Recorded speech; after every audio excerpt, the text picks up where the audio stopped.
Welcome to No Judgment Zone. I am your host, Ursula Payne. In today's episode, we will be discussing and informing about Slippery Rock University's diversity, equity, and inclusion resources and initiatives that are available for students on campus. Now we are going to begin by going to Brandon Pierce in the field to hear more. Hello and welcome to On the Spot with Josh. I'm Brandon Pierce, and today I will be your host. Today we're going to be exploring the different resources offered to students at Slippery Rock University. Let's take a closer look and see what the university has to offer.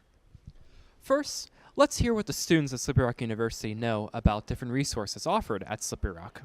Personally, I haven't used any of the services, but I know that they're out there for like mental health and stuff like that, because I know that people sometimes need someone to talk to and stuff like that. I have heard about multiple resources such as the Counseling Center, Mental Health Center, and Women's Center. For me especially, I'm an international student. Mostly when I need help, I go to the Global Engagement Office, and also as a part of the soccer team, I usually go to my coach as the main reference if I ever need something. I would say I love to be in the suite because of its inclusiveness, which is kind of ironic because it's under the Office of Inclusive Excellence. But it's the sense of community that it brings. I think this was like the first physical space on campus that I really felt welcomed, especially through people like Miss Ivory, who's the director, or Miss Keisha, even Kendra in the Women's Center. And not just faculty, but like students as well. A lot of us come in here. It's kind of like our own family in here in a way. And I really love that sense of that bond, that relationship. Especially I think it's very important to have in college, especially when we're going through that transition. Next, let's take a look at where exactly these resources are offered on campus. The Office for Inclusive Excellence, the Women's Center, and the Pride Center are all located inside the Smith Student Center. Once you enter the Smith Student Center, go up the steps to the left until you find the suites on the second floor. Inside the suites, that's where you will find all the different offices and centers. The Counseling Center at Slippery Rock University is located inside Rhodes Hall. Once you enter Rhodes Hall, make a left and continue down the hallway until you see the sign marked for the Student Counseling Center. Let's hear more about the different offices and centers provided at the university and what each one has to offer in terms of services. The Women's Center is a space that all students are welcome to come, not just women. We educate, advocate, and empower for our students, and we do this through providing resources and also educational programming that regards issues surrounding gender identity, and sexual orientation.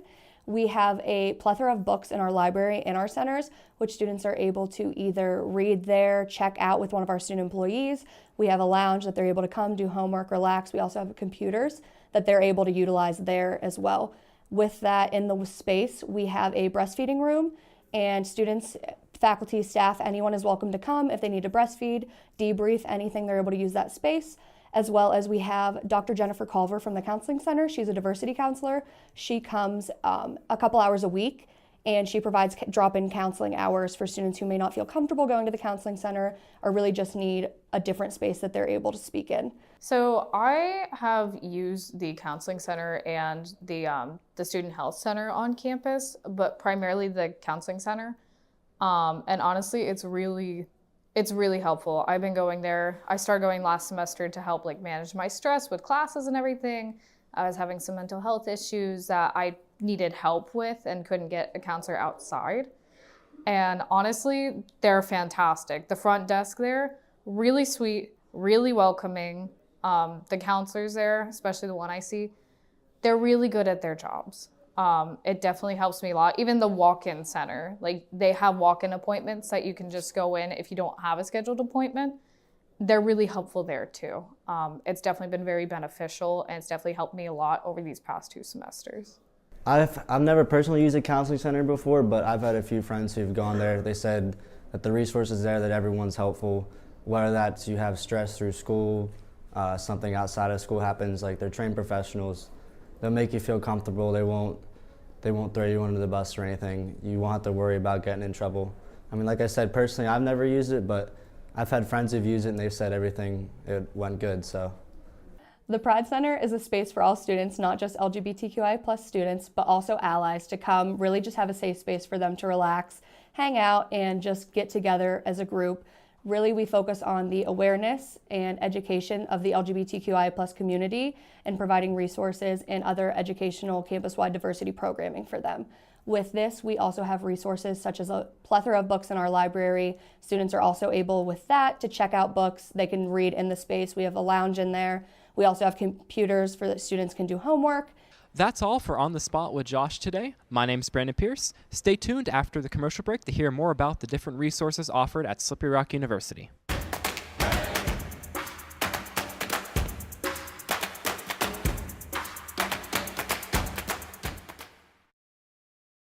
Do you remember when you were told to sit still? Walk, don't run. Don't sit too close to the screen. Don't touch that. Color inside the lines.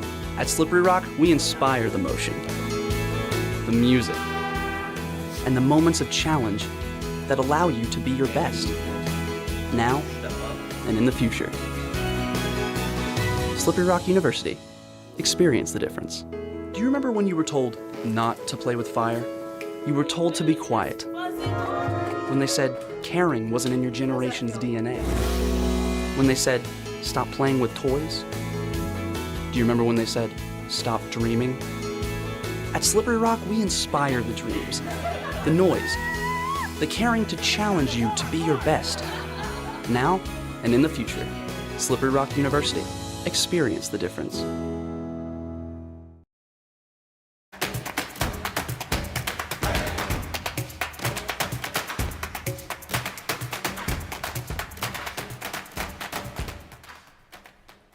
Hello and welcome back. My name is Amanda Reilly, my pronouns are she, her, and this is A Seat at the Table, where we will get to hear the voices and opinions from 3 highly involved students here at SRU. Today we will begin discussing DEI resources on campus and where you can get help. Before we dive into the questions, could everyone please state their names, pronouns, and class? My name is Courtney Pier. I am a senior and I use she, her pronouns. I'm Pamela Larry. I am a senior and I use she, her pronouns. My name is Grace Laudenslager and I am a first-year grad student and I use she, her pronouns. All right, to start off today's discussion, can you give an overview of the position you hold on campus and who you help? So I am a resident assistant on campus. This is my first year doing that, but I've been a community assistant for 2 years before that. And I help everybody that's living in the residence halls and now in the Rock Apartments. I am a student worker here on campus. I work for the Women in Pride Center. So in my job, a lot of the stuff I do is making events, whether they're educational or just fun events to kind of relax. And I do a lot of talks and first seminars and diversity courses.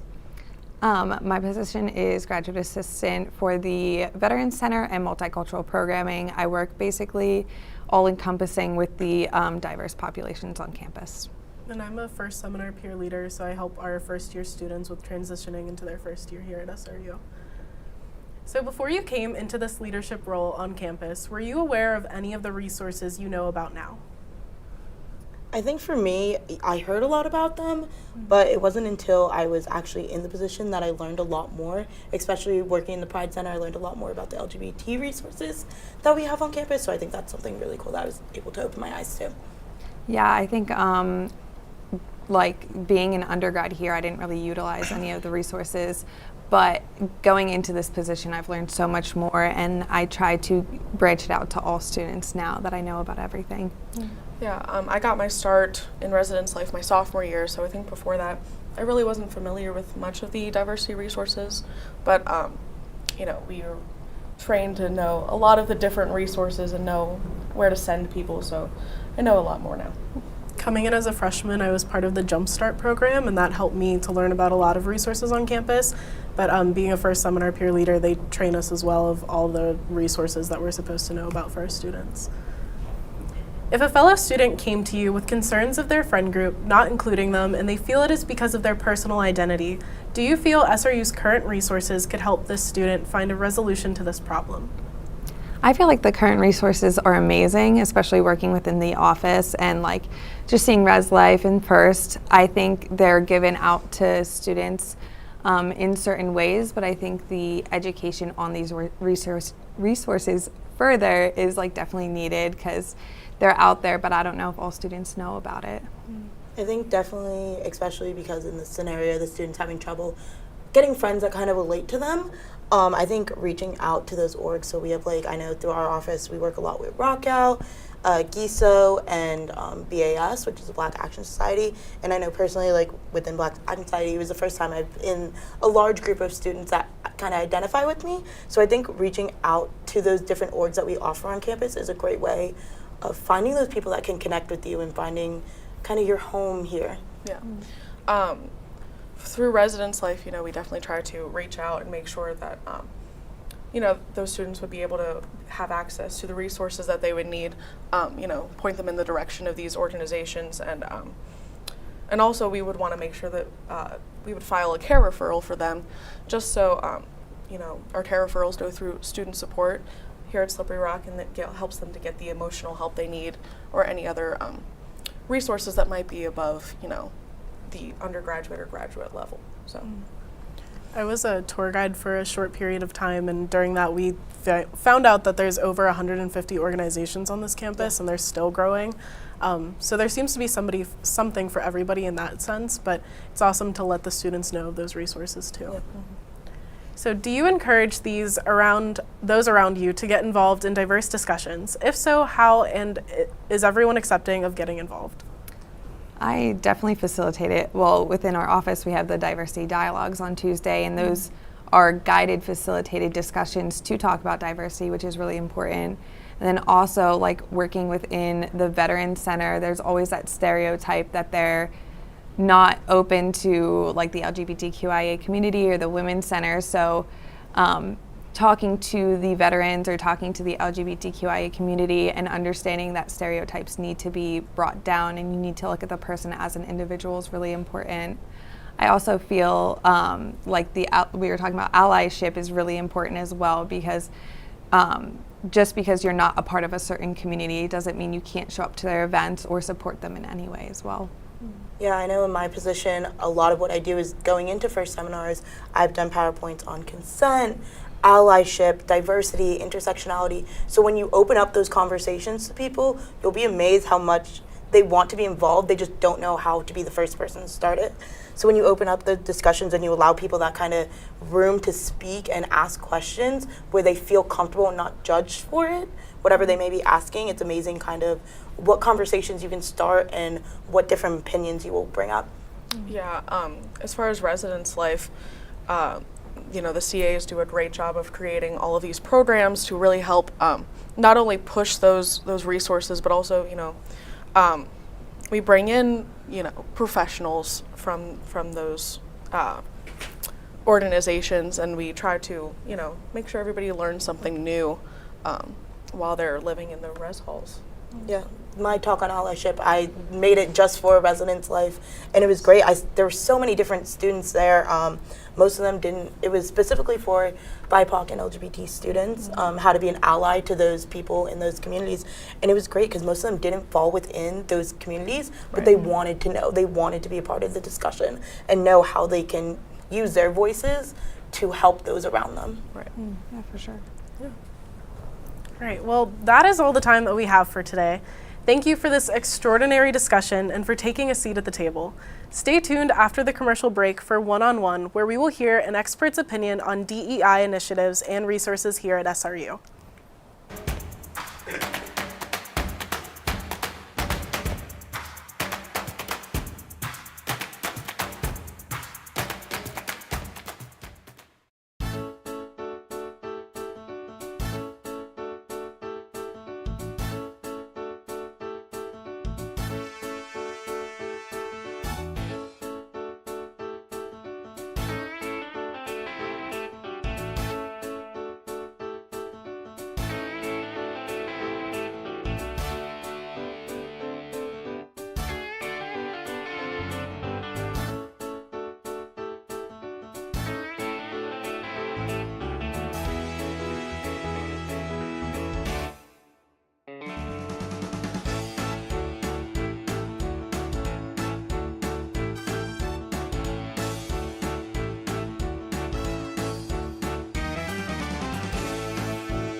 WSRU and welcome to One-on-One, but today it's more like a one-on-two. Today we have Cindy and Dr. Geitner. Cindy studied English at the University of Oregon and in 1993 earned their PhD. They have been teaching in Slippery Rock for over 25 years now. Cindy is also currently the director of Gender Studies of the Gender Studies program. We also have Dr. Geitner with us today. Dr. Geitner holds a BA in psychology, an MA in experimental psychology, and a PhD in lifespan development psychology. Welcome to the show, and thank you both for joining us. Hello. Thanks for having us. Yeah, we love it. So let's jump right in. What do you feel the university support? Let me rephrase that. How do you feel the university supports different DEI initiatives? Well, one of the biggest ones, something we've worked on for a lot of years with folks, is to get a 1-course, 3-credit DEI requirement for all incoming first-year students. That'll go live next fall. We're really excited about that. We've had pretty good administrative support for that. We have a lot of faculty who are going through the training to get the DEI designation. So we're hoping at the end of summer to have probably 50 courses that have that designation. Wow. Yeah, it's awesome. That's fantastic. Another place where we've had support another initiative is with a diversity and inclusion strategic plan.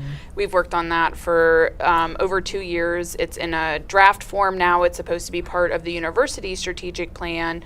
And kind of part of that strategic plan was hiring our first Chief Diversity Officer, Dr. Anthony Jones. Yeah, so those have been areas of success for sure. Oh yeah, that was a fantastic step for the university. Can I add one more? And this has to do with faculty, so that we have a union social justice committee.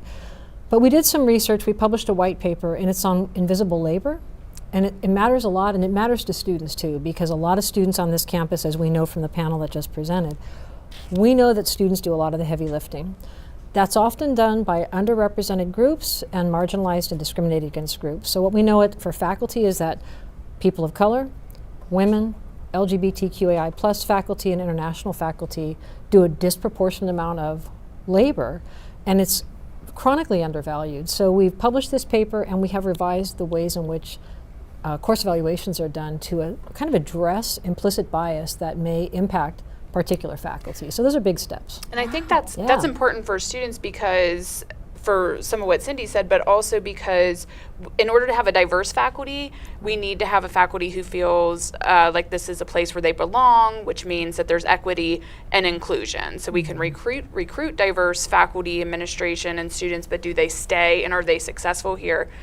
So the way faculty are evaluated and the way that their service is valued is important, and we know that that's can be more difficult and more of a challenge for members of marginalized groups. Yeah, that's great. Is there anything that you think the university can do to improve these initiatives or to improve how they support different DEI initiatives? One thing I'll say to start is that I hope that we keep momentum. You know, there's so much in the air right now with transitions. You know, the president announced his retirement. We have a different provost, and I hope that all of these things that we have in the works continue to be supported as we move through these transitions. I would add to that, we need systemic structural support. A budget is an ethical document, and the way that any administration allocates funding has to do with what their values are. So we need to move beyond symbolic support, right, virtue signaling, and make sure that throughout whatever administrative and faculty and staff and student changes there are, that there is a consistent support that is financial, but also cultural. I mean, you know, culture change takes between 1 and 3 years, and it's difficult because our students change so often. So it has to be bottom up, but it also has to be top down. And I think you made a really good point about, you know, we throw these words around like structural racism or structural issues and why, but if our administration or faculty or students is changing all the time, we need the structures, we need the policies, we need the budgets in place so that it's not at the whim, or I always say the goodwill of passionate people. You know, we need the policies. Yeah. Oh yeah, that makes sense. Do you think that the university is going to keep this momentum, or do you think that because DEI is such a hot topic right now that it's really all this buzz about DEI right now and then it'll fade off? Or do you think that they're really going to keep pushing forward with it? I think it's going to depend on, I mean, this is why I think we need top-down change and support. A lot of DEI work is done by students, faculty and staff who care about it, who commit ourselves to it. And students have an incredible capacity to make a change. The Rock Life program was threatened. You started a petition. You got it refunded. Pronouns and policies on pronouns, all of that was driven years ago by a trans out student who said, in essence, stop dead naming me, and we need better policies and procedures. The thing is, it's exhausting. So if we don't have some kind of structural change that's in place, what happens is that invisible labor, right? The same people who are committed to social justice get worn out. I really believe that.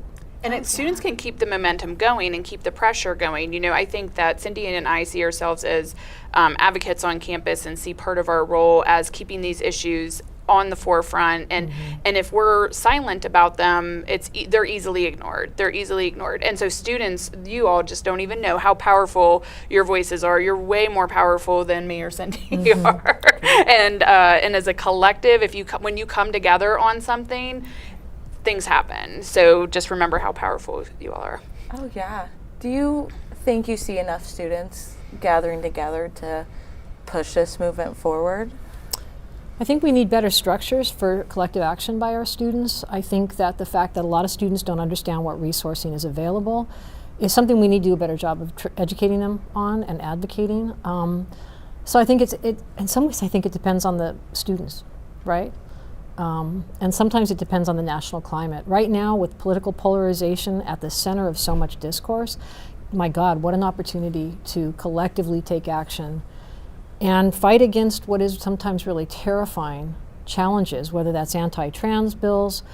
We have over 200 bills being considered across the country right now. 1,500 books on issues of race and LGBTQAI plus identity have been banned in the last 9 months. So part of it is we just have to get the word out and say, you gotta name a problem before you can see it. Right. And correct me if I'm wrong, wasn't a woman just arrested for having an abortion? She didn't really have an abortion, but she was suspected of having an abortion. I believe it was in Texas. I mean, these are things that if students don't know about, you know, first step is knowing about it, right? And our attention is so divided. So, you know, keeping these topics in our consciousness, in our collective consciousness, that's step one. But then we have to do something. Like, I'm like, at what point are we going to have, you know, marches and outrage again? You know, like I think we need to be. There's plenty of reason to be in the street, but between, you know, we're just also just surviving our day-to-day lives, right? Like the pandemic has made things so difficult. And, you know, I think a word that I hear all the time is bandwidth, that we have limited bandwidth. I know faculty feel that. I know that parents feel that and students feel that. And so it is very difficult. So I don't judge, you know, people for not being more active, but it's frustrating because we need collective action in order to make change. But then who's organizing it? Who's participating in it? You know, and sometimes that national movement, like with the Black Lives Matter protest in the summer of 2020, that really helps when that's going on, you know, when there's that culture supporting the action. Oh yeah. No, that definitely makes sense. Is there any way that students can participate or involve themselves in DEI initiatives? Yeah, there are. I would say, of course, there are. I mean, part of it is some of the organizations that have already been talked about. Plug yourself in. 150 student organizations. If social justice and equity is part of what you care about, find the organizations. Every one of the presidents. Can I say real quick too? If you're part of those organizations, I always think like having a coalition. If you're in an organization that has something to do with social justice, instead of having, you know, 6 students, 10 students, 50 students, 20 students in these separate silos, that works against us, right? So looking for places to build coalitions and work together. Right. We have President's Commission on Women, GIZO, Sustainability, Race and Ethnic Diversity. We have student positions, get involved there. I mean, I'm the director of the Gender Studies program. I'm going to do a shameless plug, but I think that you take classes that really address these issues. when we don't know about something, it's difficult to take action. So I think that educating yourself and interrogating and excavating what you don't know and making it known and then sharing that with your friends in difficult conversations is key. And let's not forget, about voting and our civic duties. And, probably, I think this, the Pennsylvania governor's race is going to be one of the most important governor's races of my life. I don't know. Everything's on the line. If you think about some of these things that are going on in Texas and Tennessee, there's threats to higher education, like funding for DEI positions on campus. That can go away depending on who our governor is, who our chancellor is, who our board of governors are, who our council of trustees are. And if we have a conservative governor who is spreading misinformation, who is anti-trans, who is making these threats about critical race theory being taught in schools, it's so dangerous. And again, we have a power. We can make sure that we're registered to vote, make sure you know when the primaries are, make sure you know how to vote, educate yourself on who the people are who are running the candidates, and making sure that you have a voting plan. And understand that students are our most important population. You have incredible power to change not just the campus culture, but the future of, really the future of the world.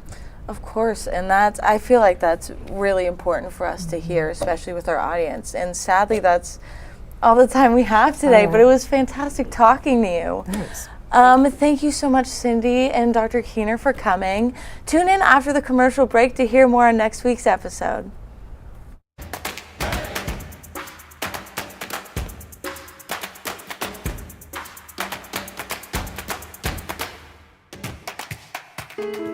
Do you remember when you were told to sit still? Walk, don't run. Don't sit too close to the screen. Don't touch that. Color inside the lines. At Slippery Rock, we inspire the motion, the music, and the moments of challenge that allow you to be your best, now and in the future. Slippery Rock University. Experience the difference. Do you remember when you were told not to play with fire? You were told to be quiet. When they said caring wasn't in your generation's DNA. When they said stop playing with toys. Do you remember when they said stop dreaming? At Slippery Rock, we inspire the dreams, the noise, the caring to challenge you to be your best, now and in the future. Slippery Rock University. Experience the difference.